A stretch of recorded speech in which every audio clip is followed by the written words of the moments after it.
Je veux faire le point sur 3 sujets.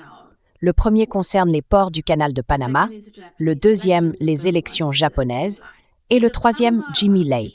La Cour suprême du Panama a invalidé un contrat entre CK Hutchison et le gouvernement panaméen, le jugeant inconstitutionnel. CK Hutchison est une entreprise chinoise basée à Hong Kong qui gère actuellement les ports le long du canal de Panama. Elle avait un contrat à long terme avec le gouvernement panaméen. Et la Cour suprême a désormais déclaré ce contrat inconstitutionnel. Il est évident que cette décision a été prise sous la pression du président Trump et du gouvernement américain. La Chine a immédiatement pris des mesures de rétorsion contre le Panama.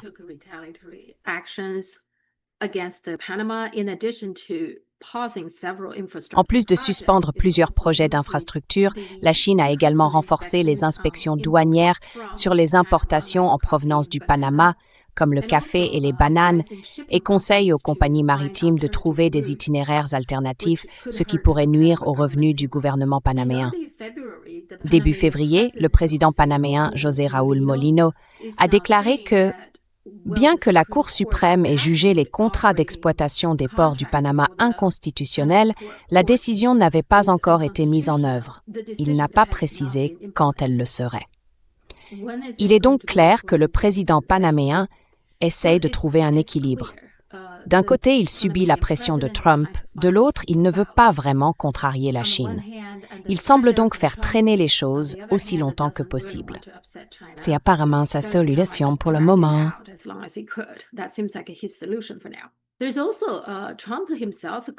Trump lui-même affirme également qu'il va se rendre en Chine la première semaine d'avril.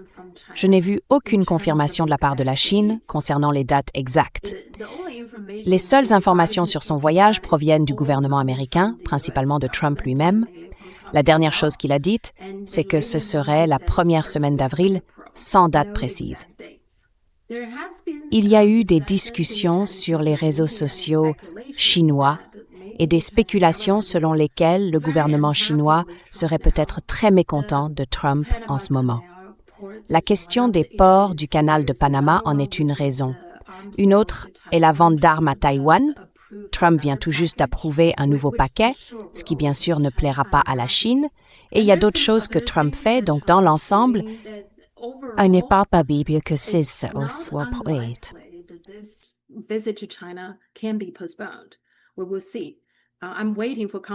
Nous verrons bien. J'attends la confirmation du gouvernement chinois, principalement du ministère des Affaires étrangères, concernant les dates exactes de sa visite. Maintenant, à propos des élections japonaises. Le Parti libéral-démocrate de la première ministre Takeuchi a remporté une victoire écrasante lors des dernières élections à la Chambre basse. Ils ont obtenu 316 sièges sur 465, soit plus des 2 tiers, ce qu'on appelle une supermajorité. Il y a plusieurs raisons à cela. L'une d'elles est que l'opposition est très faible, ce qui est vrai. Mais certaines personnes disent aussi que sa position ferme vis-à-vis de la Chine l'a aidé, et cela pourrait être exact. Quoi qu'il en soit, sa position est maintenant bien plus solide qu'avant les élections.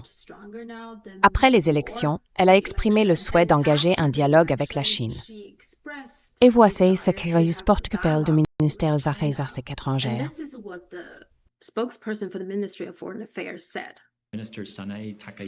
La ministre Sanae Takeuchi a déclaré hier qu'elle était ouverte au dialogue avec la Chine et que les 2 pays continueraient d'échanger leurs points de vue. Quelle est la position du ministère des Affaires étrangères à ce sujet? Et la Chine est-elle disposée à engager un dialogue avec Mme Takeuchi? 中方已多次阐明相关的严正立场，真正的对话应建立在尊重对方、恪守共识的基础上。嘴里喊着对话，手上却忙着对抗，这样的对话。Personne ne s'attend à ce qu'elle le fasse, car elle vient tout juste de remporter une élection triomphale. Alors pourquoi le ferait-elle? Cela serait perçu comme une attitude conciliante et faible envers la Chine, ce qui ne la rendrait certainement pas populaire au Japon en ce moment. Donc, personne ne s'attend à ce qu'elle agisse ainsi. La plupart des internautes chinois estiment que la Chine a clairement exprimé sa position et qu'elle ne reviendra pas dessus, ni ne s'en excusera. Et la Chine peut continuer à sanctionner le Japon. Jusqu'à présent, la Chine a interdit les importations de fruits de mer en provenance du Japon, a découragé les touristes de s'y rendre pour les vacances et d'y dépenser de l'argent, et a également renforcé le contrôle sur les minéraux rares. Un point auquel beaucoup de gens ne semblent pas prêter attention, c'est qu'après que Takeuchi est devenue première ministre, elle a immédiatement signé un accord tarifaire ou commercial avec le président Donald Trump.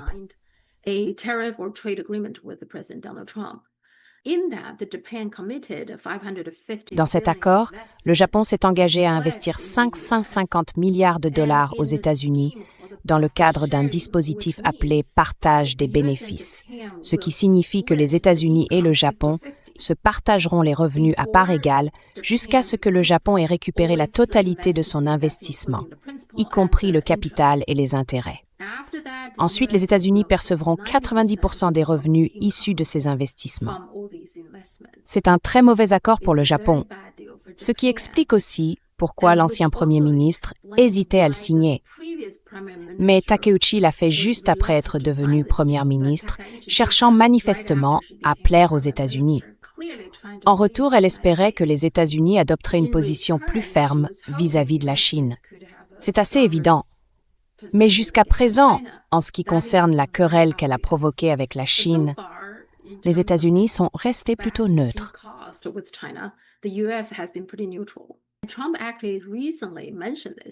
Trump a d'ailleurs mentionné cela récemment et il devient de plus en plus impatient que l'argent arrive aux États-Unis.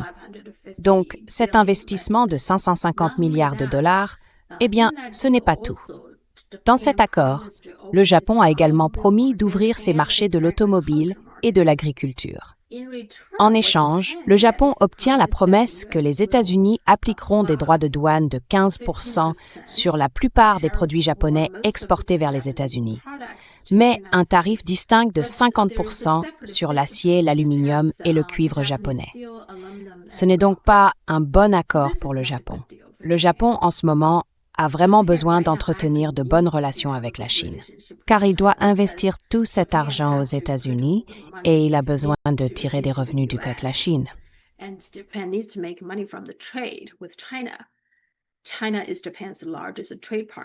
La Chine est le plus grand partenaire commercial du Japon. 20% du commerce japonais se fait avec la Chine. C'est un moment crucial pour le Japon afin de maintenir de bonnes relations avec la Chine. Et pourtant, l'attitude de Takeuchi envers la Chine est ferme.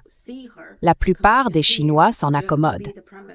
En réalité, beaucoup aimeraient la voir continuer comme première ministre et maintenir une ligne dure vis-à-vis de la Chine, car cela donne à cette dernière une bonne excuse pour continuer à sanctionner le Japon. Nombreux sont aussi ceux qui souhaitent voir l'économie japonaise s'affaiblir, ce qui s'ajoute en fait à ce que le président Trump a fait. Pour la Chine, sa réélection est perçue comme une bonne nouvelle. Elle ne semble reculer sur aucun front.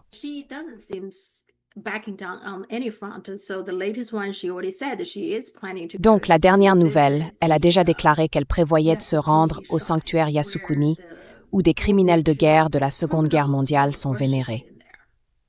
Cela a toujours été un sujet de discorde, non seulement pour la Chine, mais aussi pour la Corée du Sud, la Corée du Nord et d'autres pays asiatiques.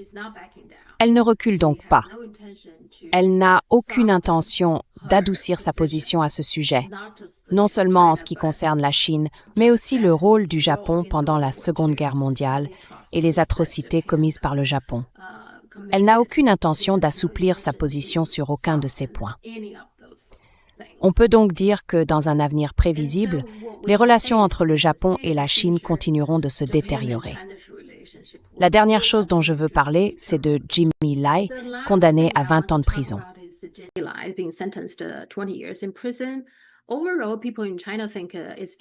Dans l'ensemble, les gens en Chine estiment que c'est trop clément. 20 ans, il devrait pourrir en prison. C'est le consensus. Et comme toujours, lorsque les médias occidentaux traitent de cette affaire, ils ont tendance à induire en erreur et parfois à mentir au public occidental. Par exemple, l'article du New York Times intitulé « Hong Kong Court Sentences Jimmy Lai to 20 Years » présente 3 problèmes. Le premier est qu'il affirme que Jimmy Lai est citoyen britannique.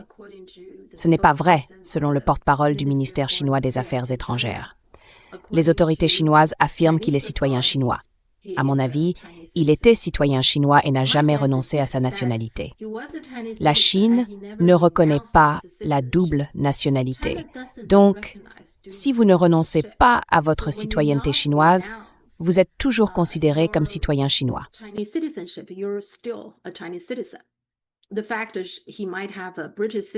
Le fait qu'il puisse être citoyen britannique ne compte pas vraiment. La Chine ne le reconnaît pas. Mais cet article affirmait qu'il est citoyen britannique. Le problème le plus grave, c'est que l'article disait qu'il avait financé ce journal, Apple Daily, et qu'il s'agissait d'un journal pro-démocratie. C'est tout simplement un mensonge. Le journal a été fondé en 1995 et, dès sa création, il s'est appuyé sur la fabrication de ragots de célébrités, la prise de photos privées à leur insu et la publication d'histoires diffamatoires sur des personnalités connues. Cela a entraîné de nombreux procès en diffamation qu'Apple Daily a souvent perdus, devant verser des indemnités et présenter des excuses publiques. Vous pouvez facilement chercher sur Google combien de procès il y a eu, de politiciens à des célébrités, actrices et artistes.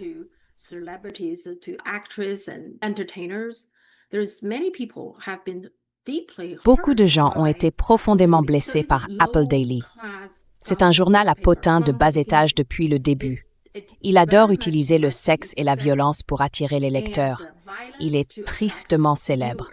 En fait, on l'appelle la pomme empoisonnée, en référence à Blanche-Neige qui mange la pomme empoisonnée. C'est ainsi qu'on appelle Apple Daily dans la majeure partie de la Chine, la pomme empoisonnée. Mais selon le New York Times, il serait d'une certaine manière pro-démocratie. Le seul aspect pro-démocratie de ce journal, c'est qu'après 1997, lors de la rétrocession de Hong Kong du Royaume-Uni à la Chine, la pomme empoisonnée a pensé qu'en salissant la Chine continentale, elle obtiendrait plus de lecteurs et d'abonnés. C'est pour cette raison qu'elle s'est engagée dans cette voie. Mais même alors, cela n'a pas vraiment donné un coup de pouce au journal, si ce n'est de le rendre plus célèbre dans le monde occidental.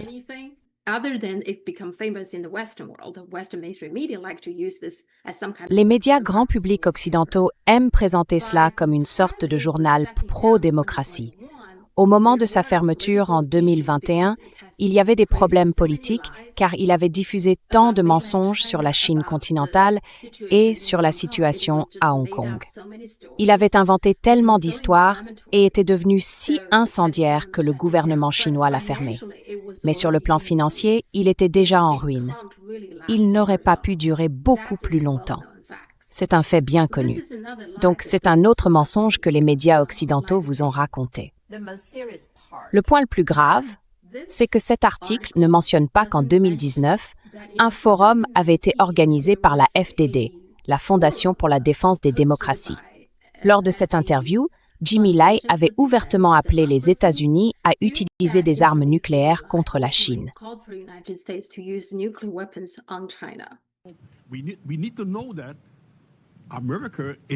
Nous devons savoir que l'Amérique est derrière nous. Et en nous soutenant, l'Amérique montre aussi au monde son autorité morale. Parce que nous sommes le seul endroit en Chine, une île chinoise, qui partage vos valeurs, qui mène la même guerre que vous contre la Chine.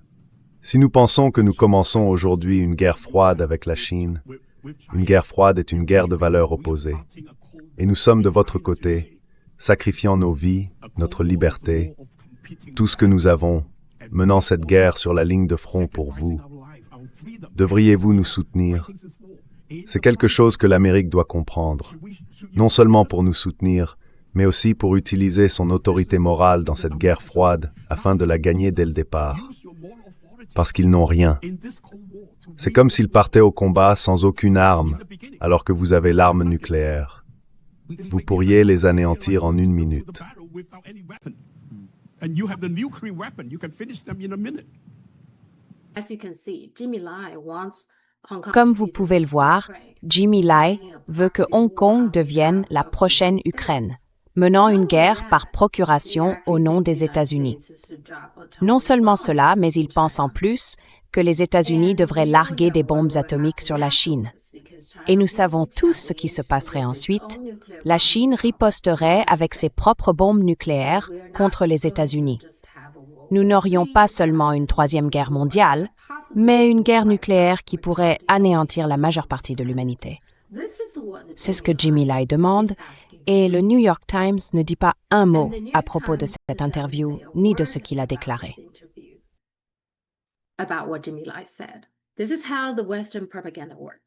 Voici comment fonctionne la propagande occidentale. La prochaine fois qu'on vous dira que quelqu'un est un combattant de la liberté ou un défenseur de la démocratie, il est fort probable que cette personne soit dangereuse. J'ai bien un compte Substack que j'utilise de temps en temps. J'ai récemment écrit une réfutation de la défense de Valeria Chomsky envers son mari, Noam Chomsky. Je l'ai fait parce que j'étais très en colère face à toutes ces prises de défense en sa faveur. Si cela vous intéresse, vous pouvez aller le lire là-bas. Je mettrai le lien ci-dessous. Merci. C'est tout pour le moment. Merci. Si vous aimez mon programme, merci d'appuyer sur le bouton « J'aime » et de vous abonner.